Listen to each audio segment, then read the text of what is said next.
गोकुल नगरिया में बधैया बज रहा है। गोकुल नगरिया में बधैया बज रहा है।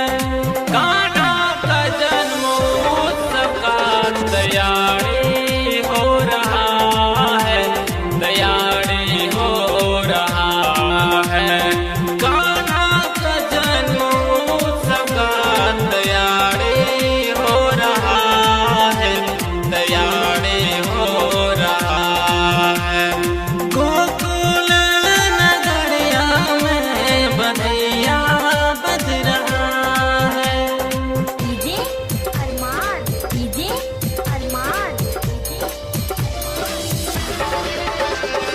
कान्हा का जन्मोत्सव का तैयारी चल रहा है, तैयारी चल रहा है। 2 दिन की जन्म उत्सव में सब धूम मचा रहा है। 2 दिन की जन्म उत्सव में सब धूम मचा रहा है। 2 दिन की जन्म उत्सव में सब धूम मचा रहा है, सब धूम मचा रहा है। गोकुल नगरिया में बधैया बज रहा है। गोकुल नगरिया में बधैया बज रहा है। कान्हा का जन्मोत्सव का तैयारी हो रहा है, तैयारी हो रहा है। कान्हा का जन्मोत्सव का तैयारी हो रहा है, तैयारी हो रहा है। डीजे अरमान, डीजे अरमान,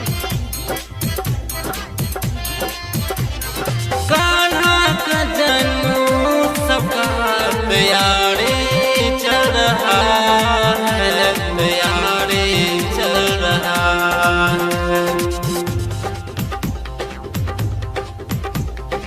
मुरली के धुन बजा के सबको तुम रिझाए। मुरली का धुन बजा के सबको तुम रिझाए।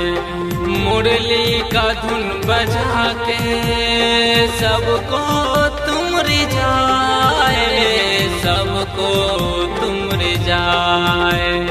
गोकुल नगरिया में बधैया बज रहा है। गोकुल नगरिया में बधैया बज रहा है। कान्हा का जन्मोत्सव का तैयारी हो रहा है, तैयारी हो रहा है। कान्हा का जन्मोत्सव का तैयारी हो रहा है, तैयारी हो रहा है। बनघट पे मैं खड़ी थी, न आया साथी रे।